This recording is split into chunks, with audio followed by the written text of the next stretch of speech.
Hello दोस्तों, स्वागत है आप सभी का मेरे यूट्यूब चैनल पे। कॉमन रिक्रूटमेंट प्रोसेस के माध्यम से लगभग 11 बैंकों में कैंडिडेट को रिक्रूट किया जा रहा है। ये सभी के सभी जो रिक्रूटमेंट है वो आपका परमानेंट पोस्ट है और ये रिक्रूटमेंट नोटिस जो है आपका institute of banking personal selection के वहाँ से जो है पब्लिश किया गया है। तो चलिए वीडियो को स्टार्ट करते हैं और देखते हैं कि कौन कौन से बैंक है जहाँ पे कैंडिडेट को रिक्रूट किया जा रहा है, कौन कौन से पोस्ट है, एज लिमिटेशन, क्वालिफिकेशन और बाकी जो टर्म एंड कंडीशंस होते हैं उन सभी चीज़ों को हम लोग इस वीडियो में डिस्कस करते हैं। तो ये आपका रिक्रूटमेंट नोटिस है। ये जो रिक्रूटमेंट नोटिस है आपका पब्लिश हुआ है institute of banking personal selection से और यहाँ पर जो है कॉमन रिक्रूटमेंट प्रोसेस के माध्यम से जो है कैंडिडेट को यहाँ पर रिक्रूट किया जा रहा है। इसके बाद जब आप पीडीएफ को स्क्रॉल करते हुए नीचे आएंगे तो जो पोस्ट है जिन पे कैंडिडेट को रिक्रूट किया जा रहा है वो सभी जो है आपका यहाँ पर मेंशन किया गया। ये सभी के सभी जो पोस्ट है वो आपका ऑफिसर लेवल की जो पोस्ट होती है बैंकिंग सेक्टर में, वो सभी पोस्ट पे जो है यहाँ पर कैंडिडेट को रिक्रूट किया जा रहा है। जिसमें सबसे पहला जो है वो है आपका IT ऑफिसर स्केल 1। इसके बाद जो है आपका एग्रीकल्चर फील्ड ऑफिसर। तीसरे नंबर पे राजभाषा अधिकारी, law officer, HR personal officer, marketing officer. तो ये 6 पोस्ट है जिन पे जो है वैकेंसी आई हुई है। इसके बाद जब आप पीडीएफ को स्क्रॉल करते हुए नीचे की तरफ जाएंगे तो जो इंपॉर्टेंट डेट है वो आपका यहाँ पर मेंशन किया गया है, जिसमें सबसे पहला जो है आपका ऑनलाइन एप्लीकेशन फिल करने का जो डेट है वो आपका यहाँ पर मेंशन किया गया है। तो आपका ऑनलाइन एप्लीकेशन फॉर्म फिल जो है ऑलरेडी स्टार्ट हो चुका है और ये स्टार्ट हुआ था 1 अगस्त 2024 से और इसका जो लास्ट डेट होगा वो होगा आपका 21 अगस्त 2024। इसके साथ साथ जो आपका एप्लीकेशन जो फी है उसका पेमेंट करने का जो डेट है वो भी आपका जो है यहाँ पर सेम मेंशन किया गया है। इसके बाद जो आपके एग्जामिनेशन कंडक्ट कराए जाएंगे उन सभी का जो है डेट आपका यहाँ पर रखा गया है, जिसमें सबसे पहला जो है आपका जो प्रीलिमिनरी एग्जामिनेशन के लिए जो आपका कॉल लेटर है उसको आपको डाउनलोड करना है अक्टूबर 2024 में और आपका जो है नवंबर 2024 में जो है आपका ऑनलाइन एग्जामिनेशन को कंडक्ट कराया जाएगा। प्रीलिमिनरी का जो आपका रिजल्ट है वो आपका नवंबर या दिसंबर 2024 में जो है पब्लिश किया जाएगा।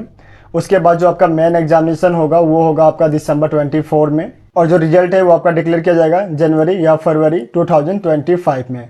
इसके बाद जो है कंडक्ट ऑफ इंटरव्यू जो है वो आपका फरवरी या मार्च 2025 को जो है यहाँ पर किया जाएगा। उसके बाद लास्ट में जो आपका प्रोविजनल जो अलॉटमेंट होगा वो आपका अप्रैल 2025 में होगा। तो यहाँ पे जो है बहुत ही लंबा प्रोसेस के माध्यम से जो है यहाँ पर कैंडिडेट को रिक्रूट किया जा रहा है। इसके बाद जब आप पीडीएफ को स्क्रॉल करके नीचे की तरफ जाएंगे तो जितने भी जो डिटेल्स है एडवर्टाइजमेंट के रिगार्डिंग वो सभी जो है आपका स्टेप बाय स्टेप जो है आपका यहाँ पर दिया गया। जैसे कि आपका सबसे पहले इंट्रोडक्शन दिया गया, उसके बाद में कौन कौन से बैंक है जो इसमें पार्टिसिपेट कर रहे हैं वो सभी दिया गया। जो एलिजिबिलिटी क्राइटेरिया होगा वो आपका यहाँ पर मेंशन किया गया। जो नेशनलिटी, सिटीजनशिप होगा, age limitation, reservation, guideline for the personal with benchmark disability, ये सभी चीज़ें जो है आपके इस रिक्रूटमेंट नोटिस में स्टेप बाय स्टेप जो है यहाँ पर दिया गया है। तो जब आप इस रिक्रूटमेंट को स्क्रॉल करते हुए नीचे की तरफ जाएंगे तो सबसे पहले जो है आपका यहाँ पर इंट्रोडक्शन दिया गया है। इसके बाद जो है कौन कौन से बैंक जो है पार्टिसिपेट कर रहे हैं वो सभी जो है आपका यहाँ पर मेंशन किया गया है। तो बैंकों में सबसे पहला जो है बैंक ऑफ बड़ौदा है, उसके बाद कनारा बैंक है, इंडियन ओवरसीज बैंक है, UCO बैंक है, bank of India, central bank of India, Punjab national bank, union bank of India, bank of Maharashtra, Indian bank, Punjab and Sindh bank. तो ये सभी बैंक है जिसमें जो है कैंडिडेट को रिक्रूट किया जाएगा ऑफिसर लेवल पे। इसके बाद जो है आपका यहाँ पर एलिजिबिलिटी जो क्राइटेरिया है वो आपका यहाँ पर मेंशन किया गया है। नेक्स्ट जो आपकी जो नेशनलिटी, सिटीजनशिप जो है वो आपका यहाँ पर मेंशन किया गया है। इसके बाद आपका एज लिमिटेशन जो है वो आपका मेंशन किया गया है, जिसमें आपका मिनिमम 21 ईयर्स जो है एज लिमिटेशन को रखा गया है और मैक्सिमम जो है आपका 30 ईयर्स यहाँ पर मेंशन किया गया है और इसको आपको कैलकुलेट करना है 1 अगस्त 2024 से। इसके बाद जो है कैटेगरी वाइज है यहाँ पर एज लिमिटेशन में जो रिलैक्सेशन दिया जाता है वो सभी जो है आपका यहाँ पर मेंशन किया गया है। इसके बाद जब आप पीडीएफ को स्क्रॉल करते हुए नीचे की तरफ जाएंगे तो पेज नंबर 13 पे जो है आपको एजुकेशन क्वालिफिकेशन जो है वो आपका यहाँ पर मेंशन किया गया है। जो पोस्ट हमने ऊपर में कवर किए उन सभी पोस्ट के लिए जो एसेंशियल क्वालिफिकेशंस होनी चाहिए वो सभी जो है आपका यहाँ पर मेंशन किया गया है। तो इन सभी को जो है आप अपने बिहाफ पे एक बार जरूर स्टडी करें। इसके बाद जब आप पीडीएफ को स्क्रॉल करते हुए नीचे की तरफ जाएंगे तो पेज नंबर 15 पे जो है आपको यहाँ पर एप्लीकेशन जो फी है जो चार्ज किया जा रहा है आपका एप्लीकेशन फी उसके बारे में जो है यहाँ पर डिटेल दिया गया है। अगर आप SC, ST, PWBD कैंडिडेट है तो आपको यहाँ पे 175 rupees as a application fee जो है वो आपको यहाँ पर सबमिट करना है। SC, ST, PWBD इन कैटेगरी को छोड़ के बाकी जितने भी जो कैटेगरी है उनके लिए यहाँ पर जो एप्लीकेशन फी रखा गया है वो है आपका 850 रुपीज़।